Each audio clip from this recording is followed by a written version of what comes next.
चल बे जंगा, चिड़ी की रानी है। ये तो याद नहीं रहा। तो हम आपको एक नमूना पेश कर दें। हाँ। साथियों नमस्कार, मेरा नाम है निज़ाम और आप देख रहे हैं स्टोरीज बाय निज़ाम। आज शोले के सांभा की बात करेंगे। दुनिया उन्हें मैकमोहन के नाम से जानती है, हालांकि उनका रियल नेम था मोहन माखीजानी। तो मोहन माखीजानी से वो मैकमोहन कैसे बने थे, चलिए जानते हैं। अरे जरा मुंह धो के आप, मैं जानता हूँ दीपक के दिल में लक्ष्मी के शादी के लिए क्या क्या अरमान है। तो स्टोरी कुछ यूँ है कि मैक साहब के पिता ब्रिटिश इंडियन आर्मी में सर्विस करते थे।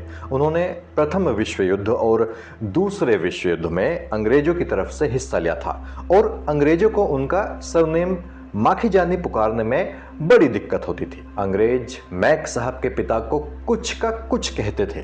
इससे मैक साहब के पिता बड़े परेशान होते थे और एक दिन उन्होंने अपने सरनेम में से अंग्रेजी का ए हटा दिया। तो इस तरह मैक साहब के पिता माखीजानी से हो गए मैकीजानी और अंग्रेजों को उनका नाम पुकारने में आसानी हो गई। देखो दीपक, हम लोग रमी खेल रहे थे और इसने एक हाथ गलत डिक्लेयर कर दिया। अब तुम बताओ हम क्या करें। अंग्रेज मैक साहब के पिता को मैकी कहने लगे, कभी कभी मैक भी कहते थे। इत्तेफाक ये हुआ कि जब मैकमोहन उर्फ मोहन माखीजानी कॉलेज में थे तो इनके दोस्त इन्हें मैक कहते थे। फिर जब ये फिल्मों में आए तो इन्होंने सोचा कि क्यों ना एक अलग तरह का नाम रखा जाए।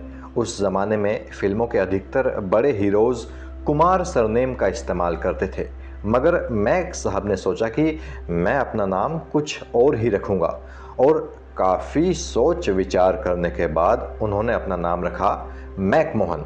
यूँ मोहन माखीजानी हुए मैकमोहन और मैकमोहन नाम से उन्हें फिल्म इंडस्ट्री में बहुत बढ़िया पहचान मिली। हवलदार साहब, हम लोग दूसरे किसी शहर से आए हैं यहाँ काम के लिए। मैक साहब के बारे में ये बात सभी जानते हैं कि वो एक्टर नहीं क्रिकेटर बनना चाहते थे। वो बहुत अच्छा क्रिकेट खेलते थे और उनका ख्वाब था कि कभी वो इंडियन टेस्ट टीम की तरफ से क्रिकेट खेले। तो फिर वो एक्टर कैसे बन गए, जबकि वो तो बहुत अच्छा क्रिकेट खेलते थे। इस बारे में खुद मैक साहब ने सालों पहले एक रेडियो इंटरव्यू में बात की थी। मैकमोहन जी ने बताया था कि जब उनके पिता का ट्रांसफ़र मुंबई हुआ तो वो भी अपने पिता के साथ लखनऊ से मुंबई आ गए और मुंबई आकर वो बहुत खुश हुए थे, क्योंकि उन्हें लगा था कि अब वो और अच्छे लेवल पर क्रिकेट खेल सकेंगे। वैसे भी उस ज़माने में मुंबई में लखनऊ या यूपी की तुलना में ज़्यादा बेहतर क्रिकेट होता था। था ना? अबे अपन से पैसा मांगता है क्या? चल फुट। कड़कू। मुंबई आने के बाद मैकमोहन ने जय हिंद कॉलेज में दाखिला ले लिया। यहाँ सुनील दत्त साहब भी उनके क्लासमेट थे। चूँकि मैक साहब का शुरुआती जीवन लखनऊ में गुजरा था तो हिंदी और उर्दू पर उनकी बढ़िया पकड़ थी। जय हिंद कॉलेज में लोग इनकी हिंदी से बड़े प्रभावित हुआ करते थे। एक दिन कॉलेज में एक हिंदी नाटक के आयोजन की तैयारियां शुरू हुई। उस नाटक के डायरेक्टर मैक साहब के पास आए और बोले, मैक, तुम इतनी अच्छी हिंदी बोलते हो, क्यों ना तुम हमारे साथ नाटक में काम करो। साथियों, मैक साहब जब स्कूल में थे तो वहाँ के कार्यक्रमों में भाग ले लिया करते थे, यानी वो स्टेज फ्रेंडली थे। तो मैक साहब ने उन डायरेक्टर साहब को हाँ कह दिया और जब वो नाटक आयोजित हुआ तो लोगों ने उसे बड़ा पसंद किया। नाटक हिट हो गया। ख़ास बात ये रही कि उस नाटक में मैकमोहन जी की मां का किरदार निभाया था नामचीन शायर कैफ़ी आज़मी की पत्नी व शबाना आज़मी की मां और ख़ुद भी बहुत दमदार एक्ट्रेस रही शौकत कैफ़ी जी ने। वो नाटक जब हिट हो गया तो कई बार उस नाटक का आयोजन किया गया। शौकत कैफ़ी मैक साहब की अदाकारी की कायल हो चुकी थी। उन्होंने ही एक दिन मैक साहब से कहा कि तुम इतना अच्छा काम करते हो, हमारा थिएटर ग्रुप ज्वाइन क्यों नहीं कर लेते।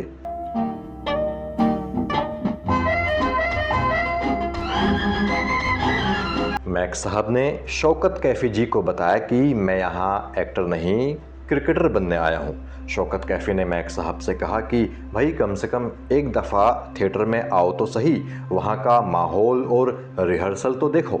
मैक साहब ने उन्हें साफ मना कर दिया, क्योंकि जिस वक्त थिएटर के लोग यानी कि शौकत कैफ़ी जी के ग्रुप के लोग रिहर्सल्स किया करते थे, उसी समय मैक साहब क्रिकेट प्रैक्टिस करने जाया करते थे। इसी दौरान इप्टा ने एक नाटक की तैयारी शुरू की।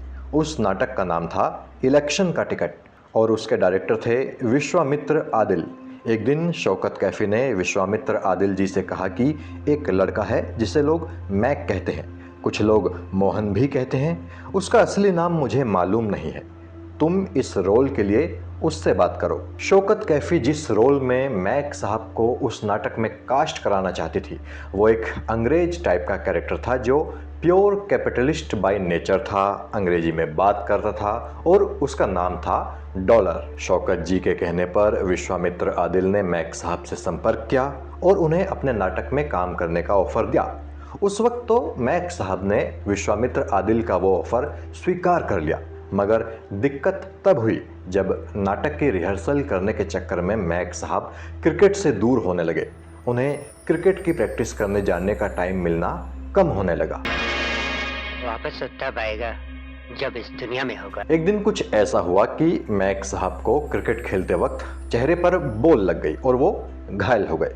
विश्वामित्र आदिल जी को जब पता चला तो वो उनसे मिलने आए और विश्वामित्र आदिल ये बात जानते थे कि मैकमोहन का पहला प्यार क्रिकेट है, तो उन्होंने मैकमोहन जी से कहा कि तुम एक काम करो, क्रिकेट ही खेलो, मगर जब नाटक होना हो उससे हफ्ता 10 दिन पहले क्रिकेट छोड़ देना, क्योंकि अगर तब तुम्हारे चेहरे पर बॉल लग गई तो तुम नाटक नहीं कर सकोगे। मैक साहब ने उनकी बात मान ली। नाटक शुरू होने से 10 दिन पहले उन्होंने क्रिकेट छोड़ा और अपने कैरेक्टर की प्रैक्टिस करने लगे। वो नाटक जब हुआ तो बहुत बढ़िया गया और मैक साहब ने भी ज़बरदस्त अभिनय किया। सब ने मैक साहब की तारीफ की। नाटक खत्म होने के बाद फिल्मालय एक्टिंग स्कूल के director mister P D. Shenoy back stage Mac साहब से मिलने आए। वो मैक साहब के काम से बहुत खुश थे। उन्होंने मैक साहब की बहुत तारीफ की। इत्तेफाक देखिए, वो नाटक नामी एक्ट्रेस लीला चिटनिस के पुत्र मनवेंद्र चिटनिस ने भी देखा, जो खुद भी एक थिएटर आर्टिस्ट थे। साथ ही साथ संजीव कुमार और सत्येन कप्पू जी ने भी वो नाटक देखा था। वो सब भी मैक साहब से मिलने आए और उन्हें मुबारकबाद दी। इन सभी ने मैकमोहन जी को इप्टा ज्वाइन करने की सलाह दी, मगर मैक साहब राजी नहीं थे क्योंकि उनका ख्वाब तो क्रिकेटर बनना था। पी.डी. शिनोय साहब ने तो मैक साहब को अपना एक्टिंग स्कूल तक ज्वाइन करने की सलाह दी। तब मैकमोहन जी ने उनसे कहा, सर मैं बार बार सबसे कह रहा हूँ कि मैं यहाँ एक्टर नहीं क्रिकेटर बनने आया हूँ, और वैसे भी एक्टिंग कोई ऐसी चीज़ नहीं है कि आपने इंजेक्शन लगा दिया और किसी को एक्टिंग आ गई, ये तो नेचुरल होती है। दरअसल मैक साहब को तब तक पता ही नहीं था कि एक्टिंग की ट्रेनिंग भी होती है। उन्हें एक्टिंग के बारे में कुछ पता ही नहीं था तब तक। उन्हें लगता था कि जो वो स्टेज पर कर रहे हैं बस वही एक्टिंग है। मगर पी.डी. शिनोय साहब ने इनसे एक दफ़ा फिल्मालय आने को कहा। अरे भास्कर दादा, अभी तुमने देखा ही क्या, अपने को तो जिधर बोलो सारा टक्कर लेगा क्या। तो एक दिन मैक साहब फिल्मालय पहुंच गए और वहां जाकर मैक साहब ने जो देखा उसने एक्टिंग के प्रति मैक साहब का नजरिया पूरी तरह से बदल कर रख दिया। मैक साहब ने वहां देखा कि एक्टिंग की ट्रेनिंग लेने वाले तमाम लोग वॉइस एक्सरसाइज कर रहे हैं, योगा एक्सरसाइज कर रहे हैं और वॉइस कल्चर के बारे में वहां बात हो रही है। बताया जा रहा है कि कैसे बोला जाता है, आवाज़ कैसे इम्प्रूव की जाती है।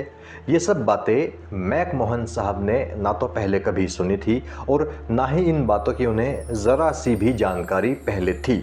इसीलिए उस दिन मैक साहब को फिल्मालय जाकर बहुत अच्छा लगा। वाह भाई वाह, जो दिल के लेने के ढब जानते हैं वो तरकीब वरकीब सब जानते हैं। मैक साहब पर फिल्मालय का इतना ज़्यादा प्रभाव पड़ा कि उन्होंने फिल्मालय का एक्टिंग कोर्स ज्वाइन कर लिया।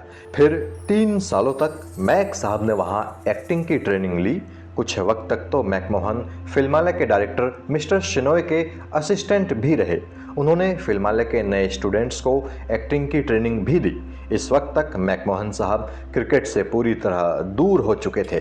उनके कदम फिल्म इंडस्ट्री की तरफ बढ़ चुके थे।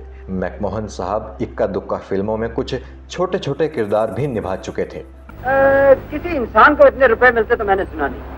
हाँ, हमारे रेसकोर्स पर अगर किसी घोड़े की टांग टूट जाए। पहली फिल्म जिसमें मैकमोहन साहब को थोड़ा अहम किरदार मिला था वो थी चेतन आनंद की हकीकत। उसके बाद मैक साहब ने फिल्म इंडस्ट्री में क्या मुकाम हासिल किया था ये हम सभी जानते हैं। शोले फिल्म में एक लाइन के डायलॉग ने मैकमोहन को सांभा के रूप में अमर करा दिया है। मगर एक वक्त वो था जब मैकमोहन साहब शोले फिल्म से अपना किरदार पूरी तरह से हटवाना चाहते थे। ऐसा क्यों था, ये किसी और दिन किसी दूसरे वीडियो में जानेंगे। अगर ये वीडियो आपको पसंद आया हो तो इसे लाइक ज़रूर कीजिएगा और कमेंट करके अपना फीडबैक ज़रूर दीजिएगा। और ऐसे ही किस्से आगे भी देखते रहने के लिए मेरे चैनल को सब्सक्राइब भी कीजिएगा। मैकमोहन साहब को सैल्यूट। जय हिंद। पूरे 50,000।